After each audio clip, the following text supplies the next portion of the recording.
inferior peoples to keep them from having children because supposedly the less intelligent people would produce less intelligent children. Folk, this is not necessarily always true.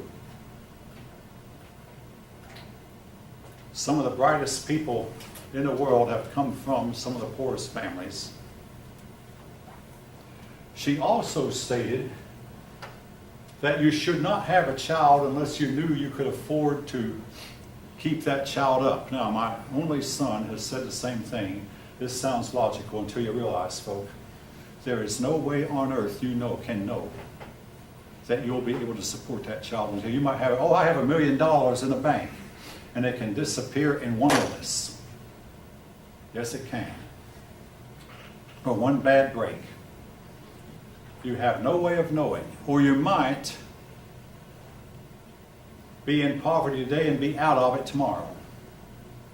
You simply don't know these things. But Margaret Sanger advocated sterilizing the poor people, and a lot of them were, and this was still going on as recently as when I was in high school. It finally was supposedly largely stopped. Harlem, oh yeah, Harlem, I don't write that, but Harlem created an African culture. They began to elect their own representative to Congress because they had enough people to send a delegate to Congress, to the House at least. So Harlem was in New York.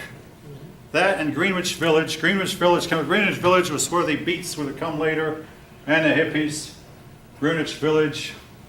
All right, now, if you're a fan of a Marvel, you might be aware that Doctor Strange is the Marvel character, and Doctor Strange is from Greenwich Village. Yeah. All right, take that for whatever it's worth, folks. No, I have to tell you, this might surprise. Doctor Strange was one of my childhood heroes. All right, I'll leave it at that.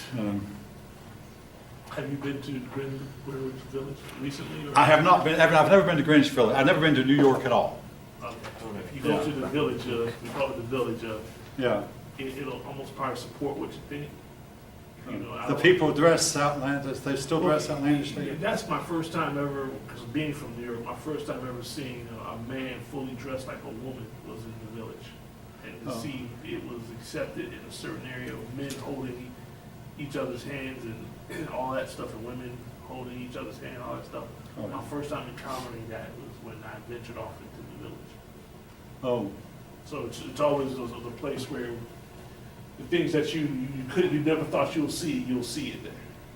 Yeah. Okay. Well, I've heard it about that, and your book does mention it, by the way. Yeah, that's what I was just saying. Now, something else. Now, this I'm going to throw in. All right. I mean, this is in the book. I'm going to throw it in. I heard one time about a baseball player, who had struck out 2,200 times. Who would want a ball player who had struck out 2,200 times? Anybody? Who'd want him? Everybody does this percentage to hit the ball higher. Anybody know who I'm talking about? There was a ball player who really struck out 2,200 times. Babe Ruth. His name was Babe Ruth. The Yankees would have him. Today, almost every big league was made, but Babe Ruth changed. For one thing, the ball changed. They invented the ball called the rabbit ball was harder than the same size but harder, and it would travel farther. So into this scenario stepped Babe Ruth, and Babe Ruth, unlike the older ball who would try to put, and some of these players like Ty Cobb and Tris Speaker will actually keep their hands several inches apart while they hit the ball. This guaranteed they'd try to meet the ball and put the ball in the plate. Babe Ruth had his hands together and he swung downtown. Needless to say, he struck out a lot. Anybody who's tried to hit a moving baseball knows what I'm talking about. He struck out a lot. But when he connected that ball, now I've got to tell you this though, folks. The Yankee Stadium was built just for him. That's a strong bias. Babe Ruth was left-handed. Do you get what I'm saying? The persons who were right-handed had a 450-foot fence waiting for them. He had a 290-foot fence waiting for him. Now, eventually this was stopped. But Babe Ruth, Lou Gehrig, his team was left-handed. And of course, granted, they played half their games in other stadiums. But still, The stadium was designed for him. The house that Babe Ruth built. Again, this was bought out too because this ball field was still in service when Roger Maris hit his 61 home runs years later. Again, lefties. I mean, you know, I'm left-handed myself. Now, before I get to Charles Lindbergh, Jack Dempsey. Jack Dempsey was the boxing hero. He finally was defeated. But Jack Dempsey was a hero to a lot of persons. Later, in the 1930s, there came Joe Louis. I'll mention him because he was black. Jack Dempsey was white. Eventually, they allowed blacks to compete. And again, hardly any white man could compete against a really, really good black boxer for reasons we mentioned earlier. But Jack Dempsey, like so many of them, he met his match. And we have a whole lot of former heavyweight champions today living among us, and one of them is living right here in Atlanta, a man named Evander Holyfield. His home was where my wife used to live, near where my wife used to live. Oh, it was fabulous. He lost it all. Today, he's a poor man. So is Mike Tyson. Both of them were poor. They made millions. Today, most of it's gone. Now, another hero who was not in sports was Charles Lindbergh. Charles Lindbergh is the first man to have flown across the Atlantic. He did it in 1927. He became a big hero. Now, several men before him tried it, and they all disappeared. Never made it. Charles Lindbergh wrote a book called We. You know, We was him and his plane. We went. At one point, he found himself 6 feet above the waves with ice over his plane. He tried to gain altitude but couldn't, so the only thing he could do was move south, even though that would make his trip longer. He ran a risk of running out of fuel, but he moved south to eventually get the ice to melt. You know, south was where it would be a little warmer. Again, to get from New York to Paris, he went, you know, if you know the earth is round, he went up past the Arctic Circle, where things were kind of cold. Now, when my daughters went to China, they flew straight over the North Pole. Again, any of you who know anything about the Earth's geography know why. They flew over the North Pole. And but Lindbergh, the planes that he had, the Spirit of St. Louis was not quite that good.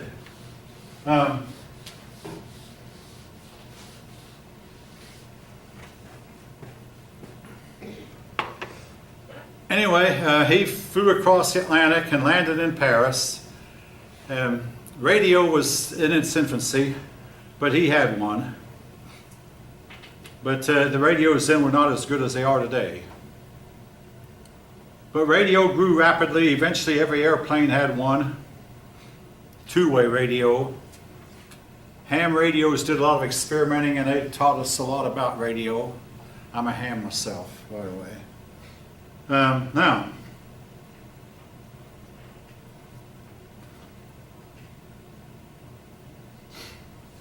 a lot of writers didn't like the way the country was going, and a lot of them left the country. They say this, the United States, the music is jazz. The music is just not good for human consumption. I mean, this was their view. And the literature of the time looked cheap, dime store novels that would actually literally cost a dime. Again, dime store novels. The artwork appealed to the masses. City and country. Your book puts the city and country at odds with each other. There is a lot of truth in that. Now, a case, I mean, every once in a while a case will come along that makes a whole lot of news. Sacco and Vanzetti were two Italians who came to this country. They were accused of murder, and they were executed. The problem with it, most people today believe they were innocent. But at any rate, whether they were innocent or not, the proof of their guilt was simply not there. There wasn't enough proof. Nevertheless, I mean, once they were executed, a big outcry arose, particularly among immigrants. Hey, you only executed because you didn't like them. You didn't like them because they were foreigners, and you had no case against them. From that day till this, many people believe they were innocent, but they paid the price for being foreign in a country that was somewhat turning against foreigners. Now, this issue, I mean, I've asked you right about it. Should we let these people in? The 2 papers have been turned in, said, oh yes, we should let them in. You might know that this morning President Trump said he's going to cut off aid to Guatemala and El Salvador and Honduras. I have been to all 3 countries. When my brother became a conscientious objector in place of military service, he was sent to Honduras. I learned a little bit of Spanish there. Not much, enough to get people to laugh at me because my Spanish was so bad. Yeah. Donde se hay este camino? Or should there was a camino? My accent was wrong. Anyway, anybody know what I just said? Where does this road go? Yeah, camino. Where does this road go? You know, it was, yeah. All right. Anyway, now the Ku Klux Klan. Oh yeah, I mentioned that they revived mostly because of immigration and women's rights. They did not want women to get more rights. They did not want to allow immigrants in. What's that? What's that? Lindbergh. Lindbergh, he flew across the Atlantic. Yeah, except he spelled it wrong. L-I-N-D. Yeah, it should be an H at the end, I think. How should it be spelled? Lindbergh. Thank you. I did spell it wrong. I did. Thank you. I did spell it wrong. It's Bergh. 1927. Yeah. Oh yeah. I mentioned it. Oh, you're 1927. Now, folks. All right. I've talked about this already. I told you about again the Scopes trial. I had a girl just last semester ask me if I were familiar with the Scopes trial. I want to remind you of something. I asked this class this once, I know. When does a matter of scientific inquiry become so proven that you never ever question it anymore? Never. It never happens. The Scopes trial was a victory for the evolutionist. It is now known there have been some 300 debates between creationists and evolutionists, with the creationists winning every time. The evolutionists do not show for debates anymore. Now I want to ask you, how many of you were taught evolution either in high school or college? Elementary school. Only middle school. Okay, about half of you, okay. That's more than I've seen in most of my classes when I ask the same question. A lot of teachers will not teach evolution these days. And it's not because they're afraid of getting fired. No teacher today can be fired for teaching evolution. No. They don't teach it because they know there are people in a class who know the arguments against it, and the arguments against it are compelling. Now, in the 1927 Scopes trial, your book says it was a battle against city and country. I really think it was a battle against God. Which is, I believe there's a strong war going on against God. That has been going on for generations now. The Scopes trial was a teacher in Tennessee named Scopes, taught evolution. He was fined for it, but as the Supreme Court of Tennessee undid the fine, so he wound up paying nothing. He actually, when you look at the details, some people say he never actually taught evolution, he just said it should be taught. Be that as it may, they had a trial, and in those days there was no air conditioning, and so the trial was moved outdoors. The trial occurred in Dayton, Tennessee. Dayton is about an hour and a half, oh no, it's more like a 3-hour drive from here. I've been there. I went to college in Cleveland, Tennessee, and Dayton was just close by, close to Cleveland. But the Scopes trial was a trial where that William Jennings Bryan debated with Clarence Darrow over the issue of evolution, and the debate degenerated into a really silly bunch of nonsense. But folk, there were a lot better answers to be given. William Jennings Bryan was simply not qualified to debate the subject. He did not know the science. He thought he could easily debate him, but again, now, if you look at the movies will picture William Jennings Bryan as being made an utter dunce of, an utter fool of. But in actual reality, the two men faced off. Neither side really won a clear victory. But if anybody won, Clarence Darrow, I have to say, won over Bryan. But again, this was 1925. Now, this issue is far from dead. Because in 1962, the government outlawed almost all form of Christian expression, the Supreme Court out in public schools. But the Missouri legislature passed a law last week that said that schools could teach Bible courses. The issue is still going on, and again, it's owing to the fact that based on scientific evolution, based on scientific evidence alone, evolution, as Charles Darwin taught it, is all but impossible. Darwin knew nothing about DNA and its role in inheritance. Now, I want to ask you, okay, evolution requires that genes be able to move from one chromosome to another. Because the genes in some species are on chromosome number 1, the same gene in others probably chromosome number 6. How can a gene move from one chromosome to another? And I'll give you a hint. I don't have any idea. I don't know. But I will tell you this, if one did, the result would be a horribly deformed creature. Considering that the father actually carried the Y chromosome on, the mother carried the X. Well, yeah, you got it. You hit it somewhere I was about to get. In other words, you'd have to have, if a gene did, you'd have to have a member of the opposite sex who had the same trait, would have to be close by enough for the two of them to mate.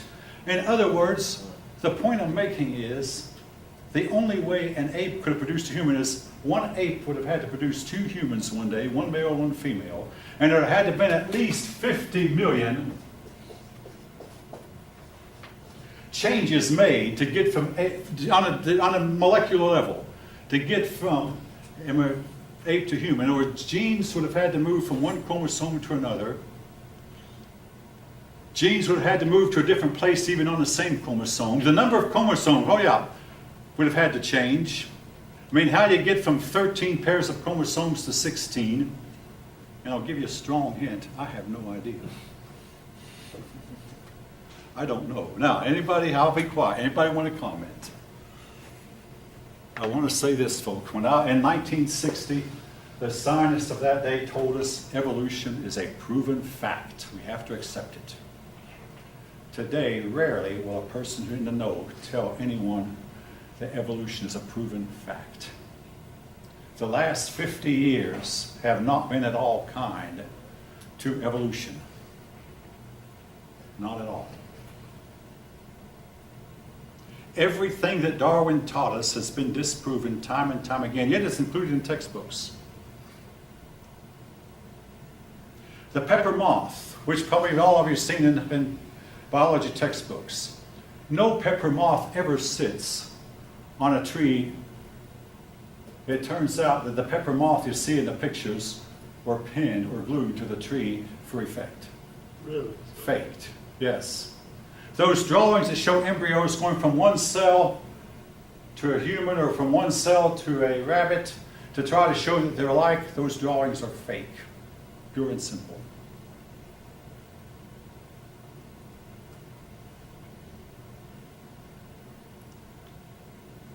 Anyone, I mean, this class is usually taught, but anyone, okay. Well, I mean, I believe you, and I've known that to be the case.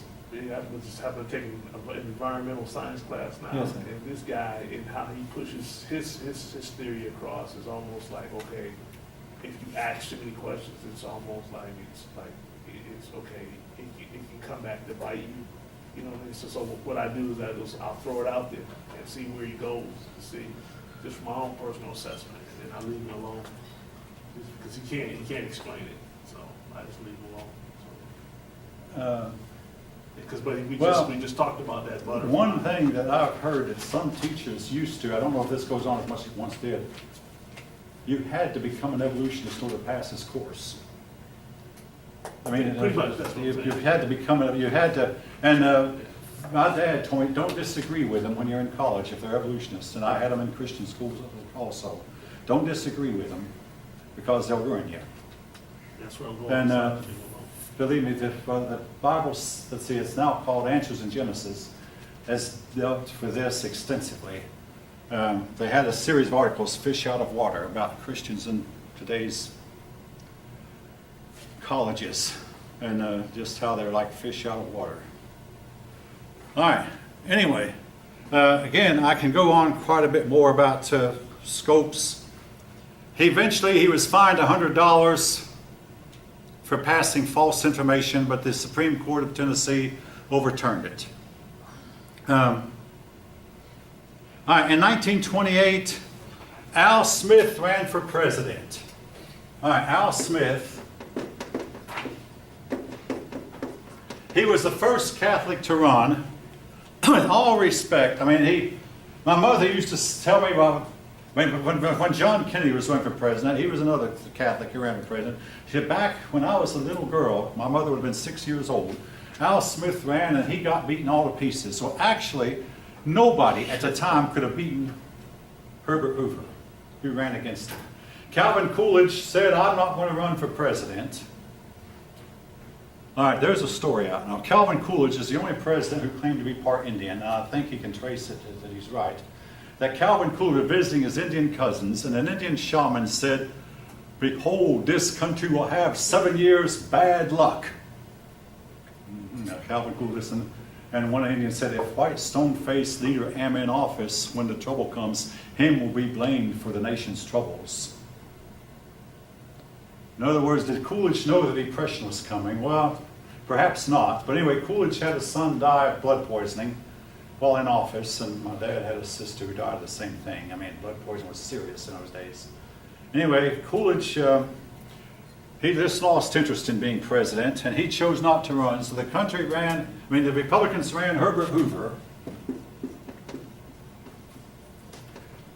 Al Smith really didn't have a chance, but a lot of persons believe that the Democrats made the wisest choice in running him. They had no chance to win, but by running him, they got the immigrant vote more than they otherwise would have, and they got the Catholic vote united together, and it somewhat paved the way for John Kennedy, who was to come later.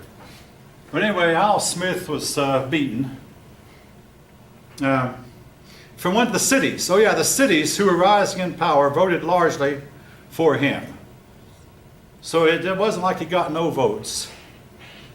But Hoover won.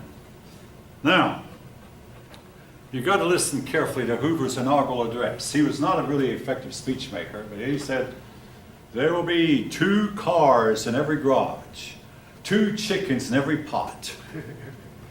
He went on to say, Americans today are nearer to the final triumph over poverty than ever before in the history of man. The poorhouse is vanishing from among us. Oh yes, he promised prosperity. He made a speech in March. In those days, presidents took office in March. It came back to haunt him later. All right. For a while, the country was prospering, but now here was the problem, folk. There was number one, the farmer. Now, this is something my dad always said, and your book is saying, as the first history book I've seen, and this time I'm going to agree with what your history book says about it, that actually there were underlying things that made a depression before we had to. My dad always said the country was actually in a depression during Coolidge's time, but too many people would not admit it. The farmer did not prosper. The factory worker did not prosper. And big businesses, when they earned a profit, they should have paid out their profits in increased wages to their workers, because, the workers, and also they should have paid it out in dividends. Instead, they would use their profit money to build a bigger factory, to expand their business, and sell more products. What was wrong with this? eventually put out more than they could sell. And this, I understand, happening to the automobile business right this second, right while I'm talking. You see a lot of car lots, new cars, that nobody is buying. And today's cars are really, really good. Extremely good. I mean, those of you, well, none of you grew up when I did, I don't think. But my dad's cars were breaking down. There was something going wrong with them every month. This month, oh, it's a universal joint. Next month, it might be a transmission. Next month, the muffler. Next month, a couple of tires. Next month, the battery. And then the muffler again. Then a wheel bearing. Then another wheel bearing. I mean, one after another. If your car started, you don't know how well off you are. I had cars that had a hard time starting. Also, cars that would, when the temperature gets down to 10 degrees or lower, today's cars start like nothing. At least mine have.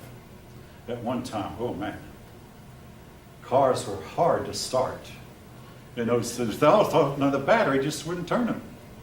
I think they improved upon the alternator as well, because I used to have. Well, they have. Yeah, The old generators did not charge a battery fully. right. But today, all right, the other day my son asked him to jump off. He left something on in his car and a battery in it. I said, now, at one time we'd have to accelerate the engine to get more power. I said, but all we have to do is start the engine, and that'll put the power from my car to his. Yep, You don't have to accelerate anymore. yep. But see, when I had, my first car was a 53 Buick Straight 8 Special. Nobody probably knows what I'm talking about.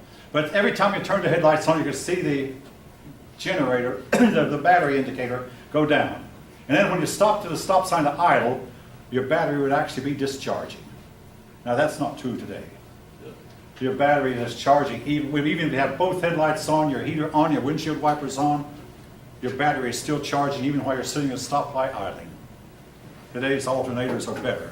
But, anyway, the farmer and factory worker was not prospering. Now, stock. This was one of the things that we used to think brought the depression. People were buying stock on margin. That is, they were borrowing the money from the broker to pay for the stock. So if you only had about, let's say, $300, you could buy $600 worth of stock. Now this is still true, but there are restrictions on it. How you do that? Well, you borrow $300 from your broker. He loans you $300, and you pay, they put up the other $300, and you've got $600 worth of stock with a $300 investment. The problem with that is, what if the stock goes south? You're still left owing your broker $300. No, the only way you can come out ahead is if your stock earns $300, then you have $300 to pay your broker. Only then do you start earning. But anyway, that's buying on margin. You're better off, folk, if you don't. Well, the stock market kept going up and up and up and up. And folk, if you're ever in a stock that does this, let me advise you, get out. Well, what if it keeps going? It won't forever. Now, you might get out here, and they keep going up for a while, and think all the money, but then sooner or later, it's going to do this. It's inevitable. That is simply what stocks do. And I've seen it time and time again. The time to buy stock is when everybody else is selling.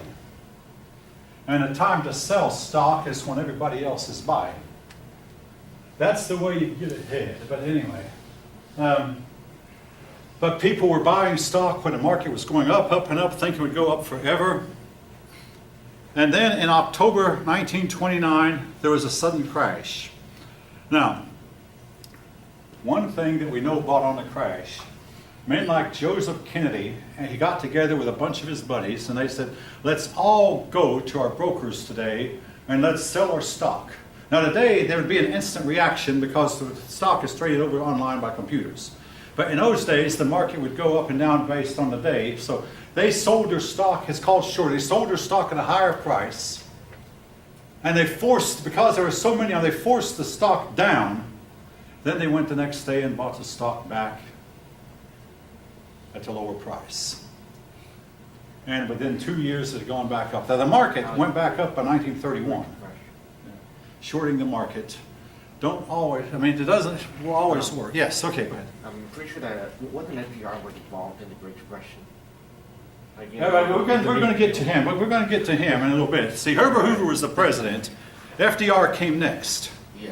Now, We need to get over. folk, we used to think that the stock market crash brought on the Great Depression. However, today we have to admit, what brought on the Great Depression, we simply don't know. It wasn't just the stock market. If that were the case, when the market went back up by 1931, the depression would have been over. Unlike other depressions, folk, this one lasted 1930, 1931, 1932, 1933, 1934, 1935, 1936, 1937, it got worse. 1938, 1939, it ended overnight in 1940.